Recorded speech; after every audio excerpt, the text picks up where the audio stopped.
Doctor, we know that parts of Wayanad are prone to landslides, but what actually led to this particular episode? And was a landslide of this scale expected?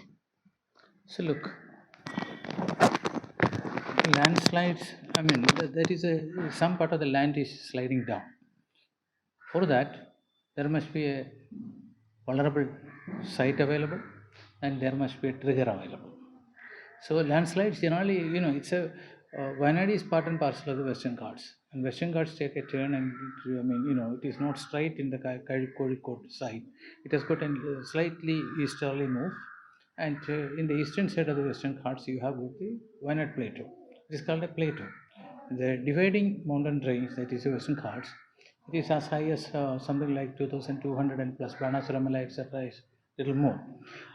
The place where exactly the slide right now happened, is it on the, it is on the, water divide, that is a border between Wayanad and Calicut, that is running through the uh, peak of Bathery, and on the downward side it has happened. So most likely the slide material came down from an altitude of, say, anything between 1800 to 2000 or 2000 little more. That is the height, and the altitude of both Mundakkai and Chooralmala is around 900 something like that meters. So the gradient, you can imagine, it's for a short distance you got a 1800 meter or 800 to 1000 meter height. So the gradient is quite high. Okay, this slide happened there because it is a very steep area, and the rainfall, most likely the trigger right now is the rainfall. Rains, there were continuous rains, incessant rains, and it was all the soil particles, they were soaked. And it is a, I mean, you look at the sort of rock pieces that you see in the, either at Mundakayam or Chooralmala or on the way, it's a huge blocks, maybe anything, the maximum size may be 1 by 1.5 meters, huge, like in Pettimudi it happened. So the fractured zones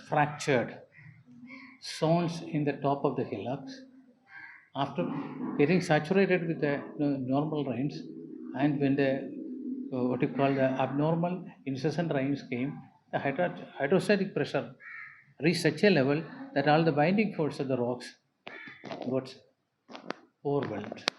So it's let down. So the gradient is high. All the, because there must have a lot of water within that, what you call the, in the fractured rock, and sort of a small storage over there. There is a possibility. I don't call it a reservoir or anything, not like that. So that storage plus whatever is coming, the whole thing with the sludge, they came down and hit all the places. And when you look at, generally, Wayanad, the fragility of Wayanad lies in two conditions. One is its geology, because it has got not only the hard rocks like the problem was that without understanding what can be the danger, people were gradually going up and living. And if you take the recent trends, starting with Pettimudi, no, Puttumala, Pettimudi, you look at, they all happen in higher altitudes, in the, what you call the, in the lower ranks areas of tea estates. So what happened is, those who uh, made the tea estates, the Britishers, they looked into higher altitude because they wanted the flavor of the tea depends on the altitude, and also some sort of level ground. And naturally, water was a source. When there are two streams coming, in the interior side of the joining, you get a generally what you call a water terrace, river terrace you get. And here also you have the same terrace where the school, etc. were there. Two streams were coming in the interior side. Or a river terrace can also form where there is a curvature in the river course. And curvature in the river course is also a geological in the scenes by fractures, etc. It is being. So here, here also the same thing happened. You have got a river terrace, and people, without knowing what can be the impending danger or this thing, they went in, started living or cultivating, living, then infrastructure, the public, like the local bodies and government funded schools or whatever may be. So they thought it is all free. But look, I was looking at a videos, etc. on the TV. In one of the river, on the right bank of the river, right means when you are looking along the course, and the right side is the right bank.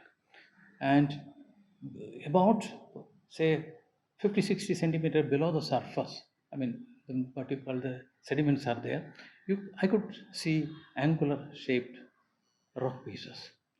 So angular this is one symptom that it is in flash flood only such pieces of rocks are carried down. Otherwise, it will be rolling and it will be little close to rounding, etc. Sort of river process would take place. Here, nothing happened. That means there is a symptom, geological symptom of a past landslide. If you could dig deeper, maybe you can find more episodes. But otherwise, we know in the historically in '84 there was a landslide. So that sort of geology and historical data, if we could compile, put together, then there should have been a zonation. People would have been told, no, this is not a place to stay. Better you do cultivation and things like that. And in recent rains in Mumbai, etc., water finds its way through below the flats because it's old channels, because we fill up. So this is one thing when you are dealing with water, you have to be careful, and with higher mountains and steep slopes, you have to be careful. And Kerala's problem is that it's a goldstone country. Our advantage was that we could do Western Ghats and you could do sea coast. Now Malayalis have enjoyed life to the core and utilized all the resources exploited to the core. Now the hill ranges, they are giving in. That means the accelerated rain, soil, etc., and also human intervention, etc., and less of forest patch. This is all. So that is on that side, and this side we have got the sea on there. These are in the global change and global climate change. All are contributing. At the same time, the severity of this disaster is because we lived on and started occupying the wrong place to stay. They can continue cultivation. Maximum your loss will be cultivate the crops. Okay. Human loss is not there. But there is no harm in cultivating. I mean, don't go to the hilltop because these are terrace. Terrace means flat ground. Certain amount of cultivation you can do, you can use the soil. But beyond which, if you are doing, you are rearing cattle, then you are staying, you are constructing schools, etc. Suppose it was on a working day school time, what would have been the tragedy like? So it's I don't know. It's a question is I don't blame the people because people look for a place and they won't stay. But it's a sort of your governance that should be propelling what telling is what is to be done, what cannot be done. You give a notice to the people saying that is vulnerable. If you want to do, but risk is yours. So in this particular case, has the tea estates in the area contributed? No, generally why I said is that in an analogy I said Pettimudi, Putumala, this one, all are the back, I mean, in the lower reaches of the tea estate. When they made the tea estates, I think most of the gullies and things like that, the drainage lines probably they filled up and leveled, and afterwards you don't get a symptom of it. And then you have got in the terrace, people use the lame or in this case, no lame, private, this one, etc. In Puthumudi, it was also not a lane, but the workers were making hutments along the river course. When the rainfall goes down, it will come as a small channel on the lower side. So we believe then there is its permanency is like that. The rest we can occupy. And when you started occupying that, this sort of calamities you have to face. And in this cases, because two things, not because of their tea estates, because vast lands being utilized and then they alter the landscape. That is what is happening. There where you started living, you naturally alter. And then you don't see which are the vulnerable symptoms like gullies. Gullies, when there is a rain, there has to be water, it will come down. So you don't know that. Then in the upstream, you don't have an idea what is happening. Such fractured rocks are sitting there. They, in such a scenario, it will come down. We don't have a perception.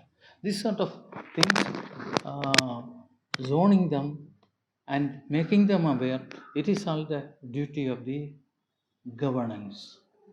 If there is good governance, you can manage everything. But it's a beautiful place, and all the beautiful places are under threat.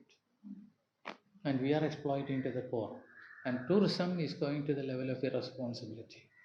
And in Kerala, I understand because people are needing money, government wants money, so tourism is an option. What is that? You have got a good biodiversity, you have got good water bodies, both in these both the cases, if there are not good regulatory systems like high ranges, it is a bad use, it is a richness. And if it is not very meticulously done, and why they should have this sort of multi-story buildings in, you go to Indonesia, Vietnam, or places like that, they don't construct this sort of huge multi-story buildings for the tourism. It is using the thatched houses and bamboo. They keep a naturally neat bathroom and etc. safety. And why can't we? I don't know. Malayali doesn't understand this one. Malayali thinks that it has to be the huge concrete structure that makes the value. Because for five star or three-star accreditation, you all these things, is it not? If there is a problem, you have to change the rule. But if we have to sympathize with what is a huge affair, what has happened. But the human, this particular landslide is not human induced, except that the heavy rains played at this one, and making the heavy rains, there is a human, that is a global business. But the suffering happened because they were on the wrong side of the place. This is also should be a message going out.